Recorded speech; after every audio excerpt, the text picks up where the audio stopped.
All right, everybody, welcome back for another deep dive. You ready to explore some more cool astrophysics stuff with me today? Absolutely. Let's do it. Sweet. So today, we're going to be tackling the origin of carbon, and specifically, how we get from a universe that had absolutely zero carbon initially to one that now has all this carbon that's so important for life and planets and all this cool stuff. Yeah, it's a pretty wild journey when you think about it. And we're lucky enough to have some awesome resources to guide us on this adventure. You've provided us with some lecture notes and textbook excerpts from some leading astrophysicists. Totally. It's going to be like solving a cosmic mystery or something. I'm already intrigued. So carbon, Yeah. we all know it's like the backbone of life, right? Mm. It says our DNA and all these complex molecules. But here's the thing.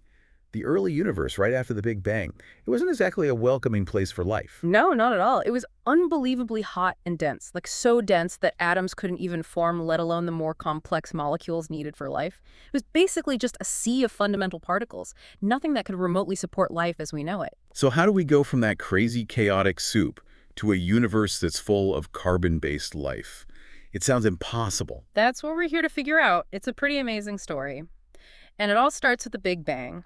As the universe expanded and cooled down, the nuclei of the lightest elements, hydrogen and helium, they started to form within the first 3 minutes. And, the ratio of hydrogen to helium that we observe today is about 75% hydrogen to 25% helium. That's a major piece of evidence that supports the Big Bang theory. Okay, so we've got hydrogen and helium. But those are the simplest elements, right? How in the world do we get to carbon, which is a much heavier element? Ah, that's the million-dollar question. There's this thing called the bottleneck. Basically, there are no stable elements with atomic masses of 5 or 8. This means the universe couldn't just easily build up heavier elements like carbon directly from hydrogen and helium. Hmm. So the early universe had tons of hydrogen and helium, but no easy way to make carbon. It's like a dead end. Not quite. That's where stars enter the picture. Gravity started pulling together those massive clouds of hydrogen and helium, and as they collapsed, the temperature and pressure at their cores went through the roof. And that led to the birth of the first stars. Uh-huh. So the stars are like these giant cosmic furnaces, right? Mhm. But how hot are we talking here? Hot enough to fuse helium into carbon. That's about 100 million Kelvin. And at those insane temperatures, this process called the triple alpha process starts happening. It allows 3 helium nuclei to fuse together and form stable carbon. Whoa, 3 helium nuclei colliding. It's like trying 3 tennis balls to hit each other perfectly at the exact same time. What are the odds of that actually happening? It's a rare and incredibly precise 3-body interaction, which is exactly why it couldn't have happened during the Big Bang. The timescales involved were just too short for that kind of delicate dance. But inside the stable and long-lived environment of a star's core, the triple alpha process has all the time it needs to work its magic. So wait, if this process is so rare, wouldn't that mean carbon is super scarce in the universe? How is there enough carbon to create all the life we see? Well, that's where the life cycle of stars and their dramatic deaths come into play. And that's a story for part 2 of our deep dive.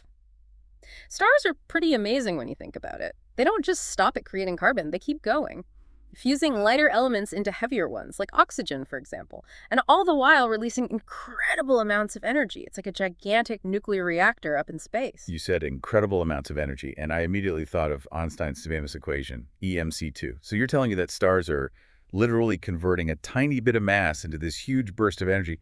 That's crazy to think about. That's Yeah. what powers stars, right? Even our sun. Absolutely spot on. And this fusion process, it doesn't just create energy, it actually creates outward pressure, too. And that pressure counteracts the star's crazy strong gravitational pull. It's a super delicate balancing act, keeping the stars stable for billions of years. Okay, so we've got these stars working hard, fusing elements, creating carbon, oxygen, and who knows what else.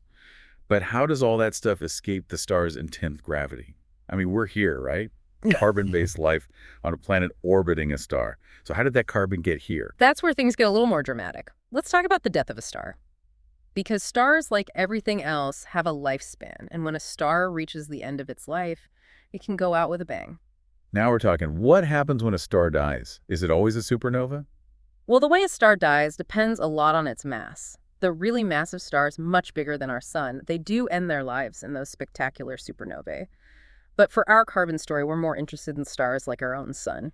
Gotcha. So no supernova for our sun. What happens to stars like ours? They go out a bit more gently. Instead of exploding, they shed their outer layers as they run out of fuel. And that creates these stunningly beautiful, expanding clouds of gas and dust. It's kind of like a cosmic exhale. a final breath that spreads all those elements created in the star's core out into space. You mean those expanding clouds, or what we call planetary nebulae? I read somewhere that they don't actually have anything to do with planets, though. You're right about that. The name's a bit misleading. Early astronomers looking through their telescopes thought those objects looked like planets. But now we know better, planetary nebulae are really just the outer layers of dying stars.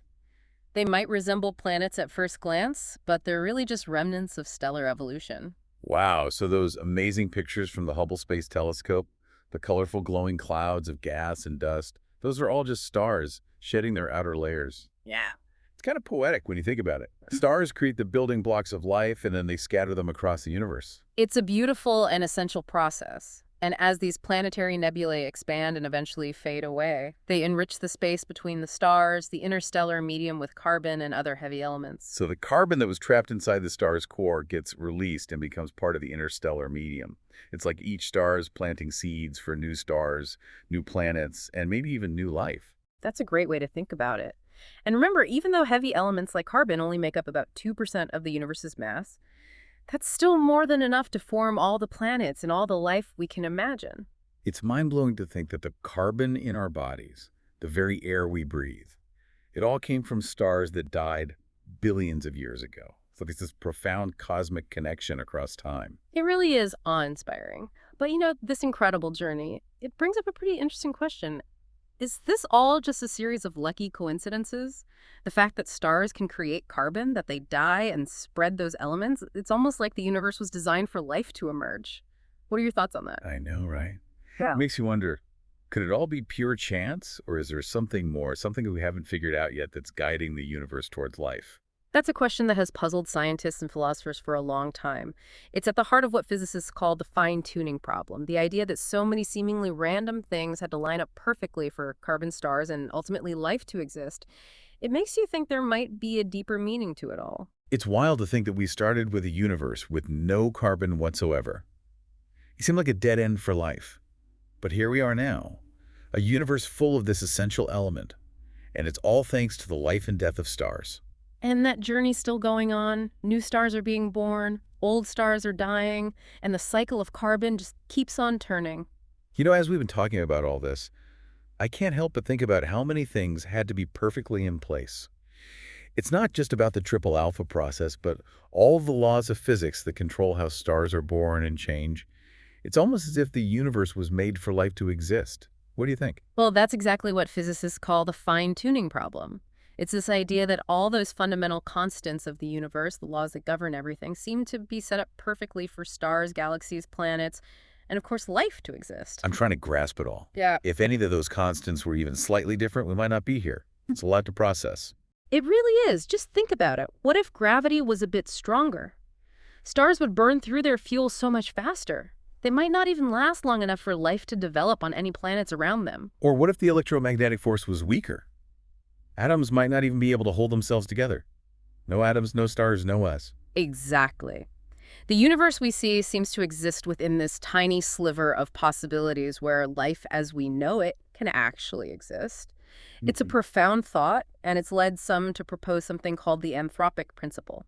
This idea says the universe has to be compatible with the existence of observers, because otherwise we wouldn't be here to observe it. That makes sense in a way, but it also feels a little circular. Like, are we saying our existence explains why the universe is fine-tuned?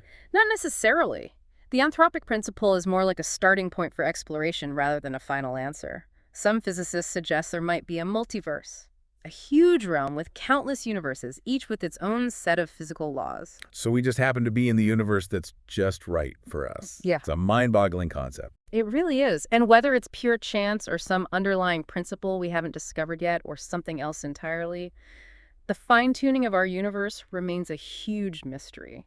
It's a powerful reminder of how precious and improbable our very existence truly is. We started this deep dive asking how a universe with no carbon became the life-rich cosmos we see today. We explored stellar evolution, nuclear fusion, and the incredible journey of carbon from the heart of a star to becoming the building blocks of life. We dug deep into the data from the sources you gave us, and while we found some answers, we've also uncovered even more questions. The fine-tuning problem, the possibility of a multiverse. Yeah. It's definitely a lot to think about. But even without all the answers, it's been an amazing journey. It has. And as we wrap up this deep dive, we encourage you to keep exploring, keep asking those big questions, because after all, it's our curiosity that drives us to uncover the secrets of the universe and understand our place within it.